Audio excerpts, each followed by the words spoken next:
Hi friends, मैं हूं आपके साथ आपके दोस्त आज़म शाह। प्रोग्राम है वही आपका अपना दिल पसंद। आज ये आज़म शाह टेल्स यू। गाइस, मोहतरमा इस्मत चुगताई अपनी बेबाकी के लिए बड़ी मशहूर थी। वह समाज को जिन आंखों से देखती थी, जिस तरह महसूस करती थी, उसे बासानी अपने लफ्ज़ों में खूबसूरत अफसानों के ज़रिए कह दिया करती थी। हालांकि उन्हें अपनी इस बेबाकी के लिए बहुत सी लड़ाइयाँ लड़नी पड़ी, लेकिन वो हारी नहीं। आज भी उनके अफसाने जब हम पढ़ते हैं, सुनते हैं या देखते हैं तो हकीकत से बहुत करीब नज़र आते हैं। उनके कैरेक्टर वही ज़बान बोलते नज़र आते हैं जिस माहौल में वो होते हैं। हुस्न, दिलकशी, खूबसूरती, इसके क्या मायने हैं या इसके क्या एडवांटेजेस हैं या डिसएडवांटेजेस हैं, उन्होंने अपने इस अफसाने में, जिसका उन्वान है घूंघट, बड़ी आसानी से पेश कर दिया है।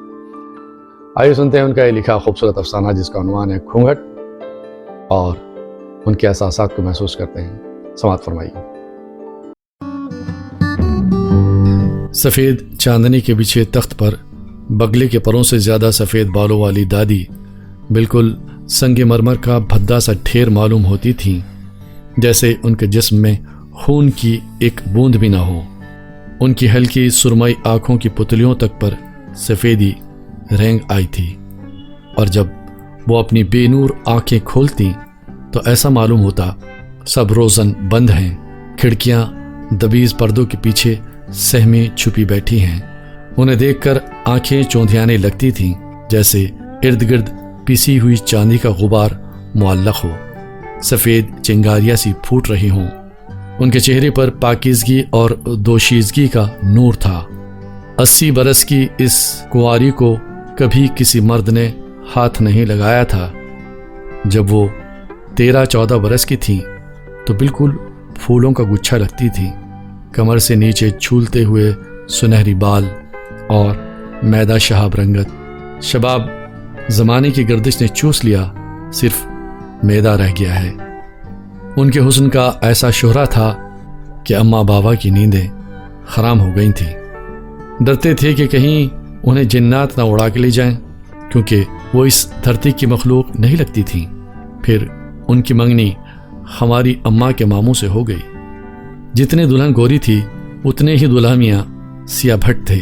रंगत को छोड़कर हुस्न और मर्दानगी का नमूना थे। क्या डसी हुई फटारा आँखें, तलवार की धार जैसी खड़ी नाक और मोतियों को मांद करने वाले दांत, मगर अपनी रंगत की स्याही से बेतरह चढ़ते थे। जब मंगनी हुई तो सबने खूब छेड़ा, हाय दूल्हा हाथ लगाएगा तो दुल्हन मैली हो जाएगी, चांद को जानो ग्रहण लग जाएगा।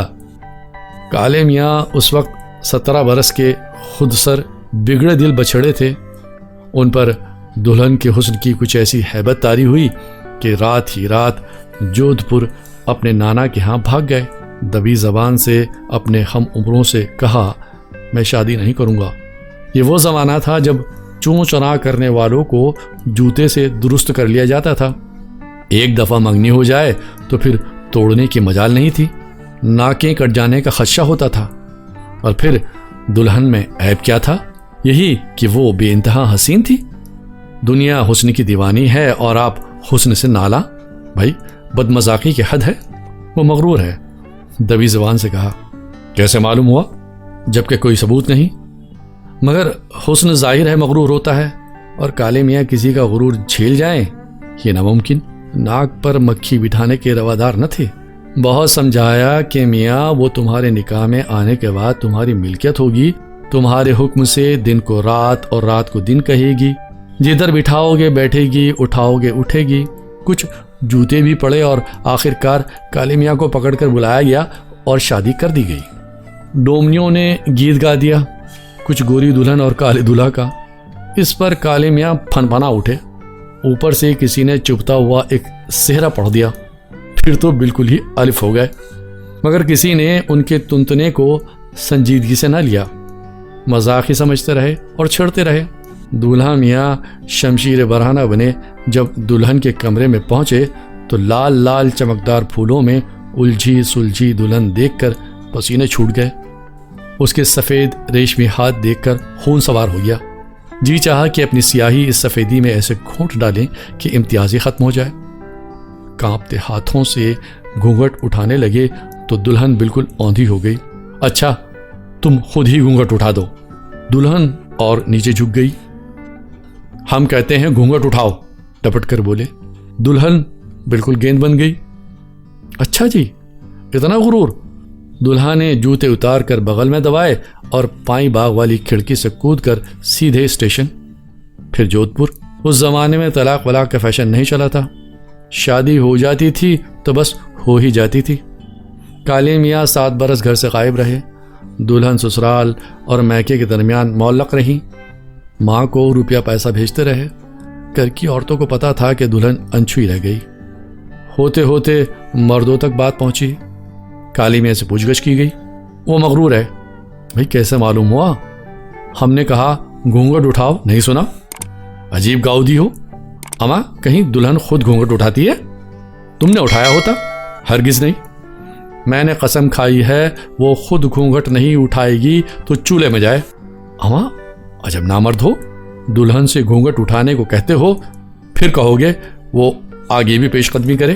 اجی لا حول ولا قوت۔ گوری بی کے ماں باپ اکلوتی بیٹی کے غم میں کھلنے لگے۔ بچی میں کیا عیب تھا کہ دلہا نے ہاتھ نہ لگایا؟ ایسا اندھیر تو نہ دیکھا نہ سنا۔ کالے میاں اپنی مردانگی کے ثبوت میں طرح طرح کی بازیاں کرنے لگے۔ مرغ بازی، کبوتر بازی، غرض کوئی سی بازی انہوں نے نہ چھوڑی، اور گوری بھی گھونگھٹ میں سلگتی رہیں۔ نانی اماں کی حالت خراب ہوئی تو 7 برس بعد کالے میاں گھر لوٹے۔ اس موقع کو غنیمت سمجھ کر پھر بیوی سے ان کا ملاپ کرانے کی کوشش کی گئی۔ پھر سے گوری بھی دلہن بنائی گئیں، مگر کالے میاں نے کہہ دیا اپنی ماں کی قسم کھا چکا ہوں، گھونگھٹ میں نہیں اٹھاؤں گا۔ سب نے گوری بی کو سمجھایا، دیکھو بنو ساری عمر کا بھگتان ہے، شرم حیا کو رکھو طاق میں اور جی کڑا کر کے تم آپ ہی گھونگھٹ اٹھا دینا۔ اس میں کچھ بے شرمی نہیں، وہ تمہارا شوہر ہے، خدائے مجازی ہے، اس کی فرما برداری تمہارا فرض ہے، تمہاری نجات اس کا حکم ماننے ہی میں ہے۔ پھر سے دلہن سجی، سیج سجائی گئی، پلاؤ زردہ پکا اور دولہا میاں دلہن کے کمرے میں دھکیلے گئے۔ گوری بھی اب 21 برس کی نوخیز حسینہ تھیں، انگ انگ سے جوانی پھوٹ رہی تھی، آنکھیں بوجھل تھی، سانسیں بھری تھیں۔ 7 برس انہوں نے یہی گھڑی کے خواب دیکھ کر گزارے تھے۔ ہم سن لڑکیوں نے 20 راز بتا کر دل کو تھڑکنا سکھا دیا تھا۔ دلہن کی ہینا آلودہ ہاتھ پیر دیکھ کر کالے میاں کے سر پر جن منڈلانے لگا۔ ان کے سامنے ان کی دلہن رکھی تھی، 14 برس کی کچی کلی نہیں، ایک مکمل گلدستہ رال ٹپکنے لگی۔ آج ضرور دن اور رات مل کر سرمگی شام کا سما بندھے گا۔ ان کا تجربہ کار جسم شکاری چیتے کی طرح موزور ہو رہا تھا۔ انہوں نے اب تک دلہن کی صورت نہیں دیکھی تھی۔ بدکاریوں میں بھی اس رس بھری دلہن کا تصور دل پر آرے چلاتا رہا تھا۔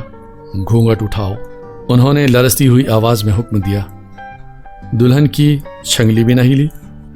گھونگھٹ اٹھاؤ، انہوں نے بڑی لجاجت سے رونی آواز میں کہا۔ سکوت طاری ہے، اگر میرا حکم نہیں مانو گی تو پھر منہ نہیں دکھاؤں گا۔ دلہن ٹس سے مس نہ ہوئی۔ کالے میاں نے گھونسا مار کر کھڑکی کھولی اور پائیں باغ میں کود گئے۔ اس رات کے گئے پھر وہ واپس نہ لوٹے۔ انچھوئی گوری بھی 30 سال تک ان کا انتظار کرتی رہیں۔ سب مر کھپ گئے۔ ایک بوڑھی خالہ کے ساتھ فتح پور سیکری میں رہتی تھیں کہ سناونی آئی دلہا آئے ہیں۔ دلہا میاں موریوں میں لوٹ پیٹ کر امراض کا پلندہ بنے آخری دم وطن لوٹے۔ دم توڑنے سے پہلے انہوں نے التجا کی کہ گوری بی سے کہو کہ آ جاؤ کہ دم نکل جائے۔ گوری بی کھمبے سے ماتھا ٹکائے کھڑی رہیں۔ پھر انہوں نے صندوق کھول کر اپنا تار تار شہانہ جوڑا نکالا، آدھے سفید سر میں سہاگ کا تیل ڈالا اور گھونگھٹ سنبھالتی لب دم مریض کے سرہانے پہنچی۔ گھونگھٹ اٹھاؤ، کالے میاں نے نزے کے عالم میں سسکی بھری۔ گوری بی کے لرزتے ہوئے ہاتھ گھونگھٹ تک اٹھے اور نیچے گر گئے۔ کالے میاں دم توڑ چکے تھے۔ انہوں نے وہیں اکڑو بیٹھ کر پلنگ کے پائے پر چوڑیاں توڑیں اور घूंघट की बजाय सर पर रंडापे का सफ़ेद दुपट्टा खींच लिया।